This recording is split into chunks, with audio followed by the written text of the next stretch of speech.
పేరు వి సాయి శివాని. నేను అనకాపల్లి జిల్లా నర్సీపట్నం మండల్ జిల్లా పరిషత్ ఉన్నత పాఠశాలలో 9వ తరగతి చదువుతున్నాను. ఈరోజు నేను ఏఎస్ఆర్ జిల్లా ముల్లపట్ ముల్ ముల్లమెట్ట ముల్లమెట్టలో గిరిజన ప్రాంతంలో ఒక ఇంటర్వ్యూ చేయబోతున్నాం. అందులో ఒక గ్రామస్తులని ఇక్కడ నీరు ఎలా తెచ్చుకుంటున్నారు, అక్కడ నీరు మంచివా కావా అని ఎలా తెలుసుకుంటున్నారు అనేది మనం తెలుసుకుందాం. మీ పేరు సార్? నా పేరు కృష్ణ. మీరు నీరు ఎక్కడి నుంచి తెచ్చుకుంటున్నారు సార్? మేము సుమారు 4 కిలోమీటర్ల అవతల కొండపైన అవతల నుండి తెచ్చుకుంటాం. దేని ద్వారా మీరు అక్కడి నుంచి తెచ్చుకుంటున్నారు సార్? పైపుల ద్వారా. ఎప్పటి నుంచి ఈ పద్ధతిని స్టార్ట్ చేశారు? నుంచి 2000 సుమారు 2 సంవత్సరాలు. అవునా?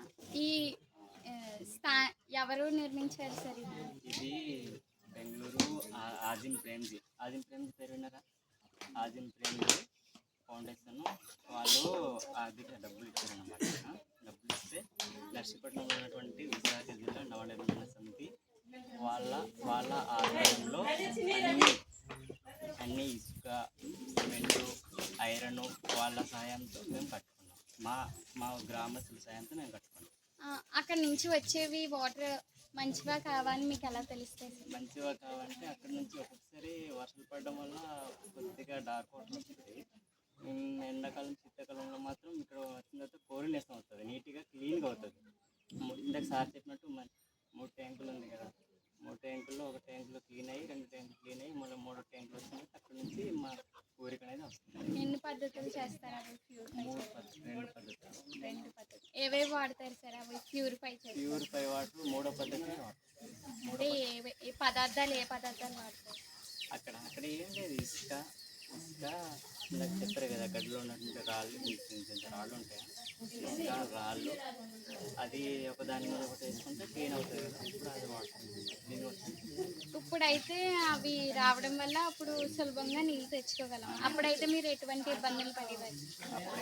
అప్పుడైతేమ్మా మేము అవతల కొండ ఉందా, ఆ కొండ నుంచి నీళ్ళు ఆడవాళ్ళు వెళ్తారు, చాలా దూరం కదమ్మా.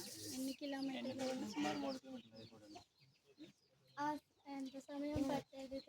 సమయం అంటే 3 కిలోమీటర్లు బండి. ఇప్పుడు ఆ సమయంలో మీరు ఏం చేసుకుంటున్నారు సార్? ఆ సమయంలో హ్యాపీగా ఆడవాళ్ళు ఇంకా వేరే పొలాలు పండుగ, మరి కిచెన్ పనులు, గదులు, పంటలు పండించడం. ఇప్పుడు ప్యూరిఫై చేసిన వాటర్లో స్టోరేజ్ అనేది ఎక్కువైపోతే ఆ వాటర్ని ఎక్కడ పంపిస్తారు? ఆ వాటర్ మిగిలిన వాటర్ అంటే ఆడవాళ్ళు అప్పుడప్పుడు బట్టలు ఉతుకుంటారు, వేస్ట్ గిన్నెలు తోముకుంటారు. ఇందులో ఈ కుళాయిలో వాడితే వేస్ట్ అయిపోద్ది, అంటే మొత్తం డస్ట్ అయిపోద్ది. కాబట్టి ఆ వేస్ట్ అయిపోతుంది కదా వాటర్, ఆ వాటర్ గిన్నెలు తోముకుంటారు, అన్ని తోముకుంటారు, బట్టలు ఉతుకుంటారు. కొంతమంది పైపుల ద్వారా వాళ్ళ పంట పొలంలోకి పంటలు పండిస్తారు. అప్పుడు ప్యూరిఫై చేయడం రాకముందు మీకు ఎటువంటి డిసీజెస్ అనేవి ఏమైనా వచ్చాయి? చాలా వచ్చాయి, మలేరియా, దగ్గు, జ్వరం.